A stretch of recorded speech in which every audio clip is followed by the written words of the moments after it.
बिस्मिल्लाहिर्रहमानिर्रहीम। दोस्तों, ये हकायत मौलाना रूम की किताब से माखूज़ है। गए वक्तों की बात है कि एक बादशाह के महल में जश्न का समा था, क्योंकि बादशाह को अल्लाह ने एक शहज़ादे से नवाजा था और वो अल्लाह का शुक्र अदा कर रहा था कि उसको खुदा ने इतना खूबसूरत तोहफ़ा दिया है। आखिर दिन गुजरते गए और चंद साल बाद जब बच्चा थोड़ा बड़ा हुआ तो बादशाह को फ़िक्र लाहक हुई कि उसकी तालीम और तरबियत का कोई ख़ास एहतमाम करे। बादशाह ने अपने शाही महल के अंदर दुनिया जहान के मशहूर दानिश्वरों को इकट्ठा किया और उनमें से एक को अपने बेटे की तालीम और तरबियत के लिए चुन लिया। शहज़ादे की तालीम और तरबियत का बादशाह को बड़ा ख्याल था, तो उसने उस्ताद मोहतरम से कहा कि आपने मेरे शहज़ादे की तालीम और तरबियत के मामले में जो भी हुआ करना है। बादशाह ने उस दानिश्वर को अपने शाही महल में ही जगह दे दी और शहज़ादे से मिलवा दिया कि आइंदा आप इसकी तालीम और तरबियत का मुकम्मल ख्याल रखेंगे। अगले ही दिन उस्ताद मोहतरम ने शहज़ादे को 2 जुमले पढ़ाए: झूठ ना बोलो और गुस्सा ना करो। उस्ताद मोहतरम ने शहज़ादे से मुखातिब होकर कहा कि ये आपका सबक है और आप इसे जल्दी से याद कर लें।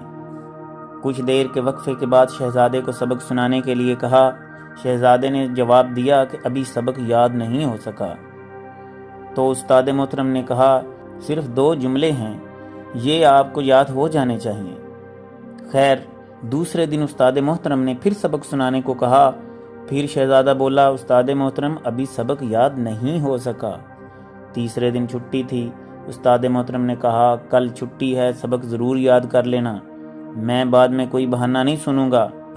छुट्टी के बाद अगले दिन भी शागिर्दे ख़ास सबक न सुना सका। उस्ताद मोहतरम बड़े परेशान हुए कि 2 जुमले हैं और शहज़ादे को याद नहीं हो रहे। उसने ये मामला बादशाह के सामने पेश किया। उस्ताद की बात सुनकर बादशाह फ़ौरन मामले को समझ गया और उस्ताद मोहतरम को मुनासिब हाथ में रहकर तालीम और तरबियत की खातिर सज़ा देने की इजाज़त दे दी। इजाज़त मिलते ही उस्ताद मोहतरम फ़ौरन शहज़ादे के पास गए और उसे सबक सुनाने का कहा, तो शहज़ादा फिर सबक ना सुना सका। उस्ताद मोहतरम ने ये ख्याल किए बगैर ही कि ये एक शहज़ादा है, एक थप्पड़ शहज़ादे के कानों पर रसीद कर दिया। ये कोई बात है कि इतने दिनों में 1-2 जुमले नहीं याद हो सके आपसे? उस्ताद मोहतरम ने गुस्से से बच्चे से कहा। थप्पड़ खाकर शहज़ादा एक दफ़ा तो गुमसुम हो गया और फिर बोला, उस्ताद मोहतरम सबक याद हो गया है। उस्ताद को बहुत तअज्जुब हुआ कि पहले तो सबक याद नहीं हो रहा था, अब थप्पड़ खाते ही यकदम सबक याद हो गया। शहज़ादा अर्ज़ करने लगा, उस्ताद मोहतरम आपने मुझे 2 बातें पढ़ाई थीं, एक झूठ ना बोलो और दूसरी बात ये कि गुस्सा न करो। झूठ बोलने से तो मैंने उसी दिन तौबा कर ली थी, मगर गुस्सा ना करो बहुत मुश्किल काम था। बहुत कोशिश करता था गुस्सा ना आए, मगर गुस्सा आ जाता था। जब तक मैं गुस्से पर काबू पाना न सीख जाता, कैसे कह देता कि सबक याद हो गया है। आज जब आपने मुझे थप्पड़ मारा, और ये थप्पड़ भी मेरी ज़िंदगी का पहला थप्पड़ है, इस वक्त मैंने अपने आप पे गौर किया है कि मैंने अपने गुस्से पर काबू कर लिया है।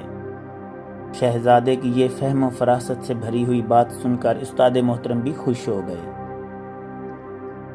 दोस्तों, मौलाना रूमी इस हकायत में हमें ये दर्से हयात देना चाहते हैं कि ऐसे इल्म का कोई फ़ायदा नहीं जिस पर अमल न किया जाए। ऐसी मज़ीद वीडियोस को देखने के लिए चैनल को सब्सक्राइब कर लें, और अगर आपको ये वीडियो पसंद आई है तो इसे लाइक करके नीचे कमेंट सेक्शन में अपनी राय का इजहार ज़रूर कीजिए।